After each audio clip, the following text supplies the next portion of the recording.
Last 15 years. এখন আপনারা NGO মার্কা সরকার করে আপনারা ভাগ বাটোয়ারার ক্ষেত্র বসাবেন।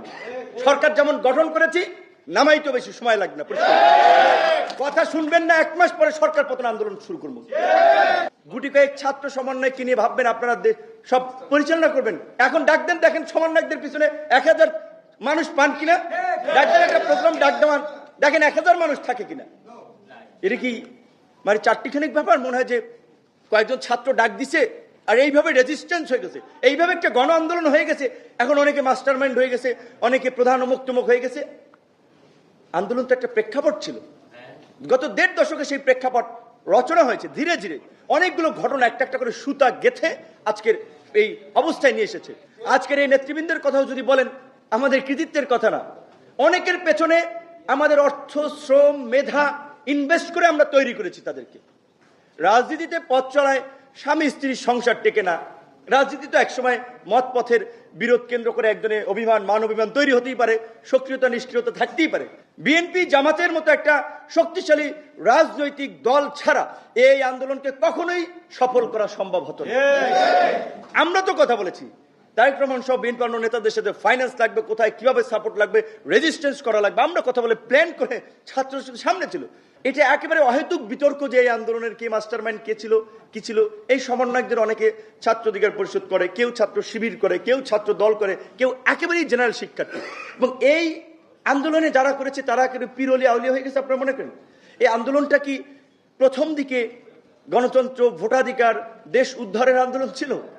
কোটা সংস্কার, সরকারি চাকরির একটি ইস্যুর আন্দোলন ছিল। আমরাও যেটা করেছিলাম, সমগ্র শ্রেণী পেশার মানুষের একটা কন্ট্রিবিউশন, সেটাকে মুক্তিযুদ্ধের আওয়ামী বয়ানের মতো আরেকটা ন্যারেটিভ তৈরি করা হচ্ছে যে আমরা করেছি, অমুকে করেছে, সমন্বয়করা করেছে। ফালতু কথা এগুলো। আমরা যেটা বলছি যে দেখেন, এখন কি তাহলে এই সরকার বসে কালকে আমরা নির্বাচন চাই, নির্বাচন দিলে সব অসুখ সেরে যাবে? আমরা কিন্তু সেটাও বলছি না। যে কারণ রাজনৈতিক দলগুলোর যে ক্ষুধা, অনেকের গত 15-16 বছরের যে খিদা, কোন খিদা তা তো বুঝেন, বিভিন্ন ভাগ বাটোয়ারার ক্ষুধা হা করে আছে। রাতারাতি নির্বাচন দিলেও দেশের অবস্থা ভালো হবে না। জাতিসংঘ থেকে ফিরে আসতে অবশ্যই বলবো, আগামী 1 মাসের মধ্যে সরকারের এই কাঠামোকে বর্ধিত করে ফাংশনাল একটা কাঠামো করেন। বিএনপি, জামাত সহ মেজর পলিটিক্যাল পার্টিগুলোর সেটা আলোচনা করে তাদের রিপ্রেজেন্টেশন নিয়ে সরকার কাঠামোকে পরিবর্তন করেন, একটা শক্ত সরকার করেন, দেশকে সেইভাবেই পরিচালনা করেন। সবাই সহযোগিতা করতে রেডি। কিন্তু রাজনৈতিক দলগুলোর সাথে যদি দূরত্ব থাকে, আর ছাত্র সমন্বয়করা যদি এসপিডিসির অ্যাপয়েন্টমেন্ট করে, বিশ্ববিদ্যালয়ের ভিসিদের সাথে গার্ড অব অনার নেয়, বিশ্ববিদ্যালয়ের ভিসিদের শপথ পড়ায়, এই নৈরাজ্য দেখে তো রাজনৈতিক দলগুলো চুপ থাকবে না। স্বাভাবিকভাবেই তখন তাদের মধ্যে শঙ্কা তৈরি হবে, এইটি আবার কোন জমিদার, নতুন জমিদার শ্রেণী তৈরি হচ্ছে। পাশাপাশি মেজর সবচেয়ে বড় যেটা আমরা বলছি, নির্বাচন ব্যবস্থার পদ্ধতিতে দ্বিকক্ষ বিশিষ্ট পার্লামেন্ট এবং সংখ্যানুপাতিক নির্বাচন, যে একটা ইনক্লুসিভ পার্লামেন্ট হয়, সেই ব্যবস্থার দিকে যেমন আমাদের যেতে হবে। পার্বত্য চট্টগ্রাম আপনাদের কি নর্মাল ঘটনা মনে হয়? এগুলো একটু চিন্তা করবেন।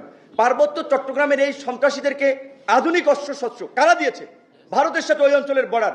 ভারত সব ধরনের সহযোগিতা এই মুক্তিযুদ্ধের পরপর থেকে করে আসছে এবং ওই অঞ্চলকে অস্থিতিশীল করার চেষ্টা করে যাচ্ছে। সেদিন ইন্ডিপেন্ডেন্ট টেলিভিশনে 13 মিনিট আপনার মাইকেল চাকমার ভাষণ শুনলাম। সে তার ভাষণে স্পষ্ট দেশদ্রোহিতা রয়েছে। তার ভাষণটি সবাই শুনবেন। তিনি স্বায়ত্তশাসন চাচ্ছেন পার্বত্য চট্টগ্রামে। বাংলাদেশ কি কোনো প্রাদেশিক সরকার আছে যে পার্বত্য চট্টগ্রামে স্বায়ত্তশাসন দিবে? তারা সেখানে সেটেলার বাঙালি বলে ওইখানে যারা আছে তাদেরকে সরিয়ে আনার জন্য বলছে। কারা সেটেলার বাঙালি? বাংলাদেশের মানুষের যে কোনো প্রান্তে ভূমি কেনার, বাড়িঘর করার অধিকার রয়েছে। এই যে এনজিও মার্কা শব্দগুলোকে স্টাবলিশ করাচ্ছে ন্যারেটিভ যে সেটেলার বাঙালি আর পাহাড়ি, পাহাড়টা তাদের বাপদাদার, আর ওইখানে আর কেউ যেতে পারবে না। সুতরাং এই ধরনের ষড়যন্ত্রমূলক যে কোনো তৎপরতা রুখে দেওয়ার জন্য আমাদের প্রস্তুত থাকতে হবে। এখন এই সরকার যদি নরবর সরকারে হয় তাহলে তো সেটা পারবে না। এই রকমের দেশদ্রোহী কর্মকাণ্ডে যারাই জড়িত আছে তাদের বিরুদ্ধে সামরিক বাহিনীকেও বলবো, নির্বাচন কবে হবে পরে, ওটা রাজনৈতিক দল ঠিক করবে, সরকার ঠিক করবে। আপনারা পাহাড়ে মনোযোগ দেন। পাহাড় থেকে অস্ত্রধারী সশস্ত্র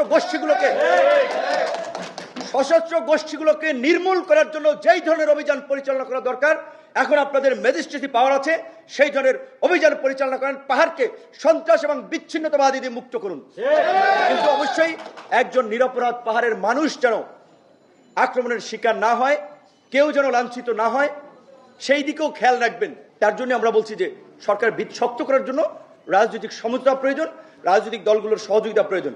আওয়ামী লীগের মতো পতিত স্বৈরাচারের জয় বলেছে সংস্কার কমিশনে তাদের মতামত এগুলো হবে না।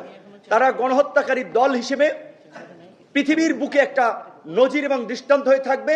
যারা বাংলাদেশের রাজনীতিতে, আমরা বলছি, যদি আমরা নিষিদ্ধ করি নতুন মোড়কে আসবে, সেটা আরো ভয়াবহ হবে। কাজেই তাদেরকে জিয়াই রাখতে হবে। ওরা যে একটা গণহত্যাকারী দল, দুর্বৃত্তের দল, খুনিদের দল, এটা প্রজন্ম থেকে প্রজন্ম মানুষের কাছে তুলে ধরতে হবে। কাজেই তাদেরকে আন্তর্জাতিক অপরাধ ট্রাইব্যুনাল যে আইন হচ্ছে, সেই আইনের ধারা যেটা বলা হচ্ছে যে 10 বছরের মতো নিষিদ্ধ, আমি মনে করি এটাই আনাফ। সেই দিকে আশা করি সরকার ব্যবস্থা নিবে।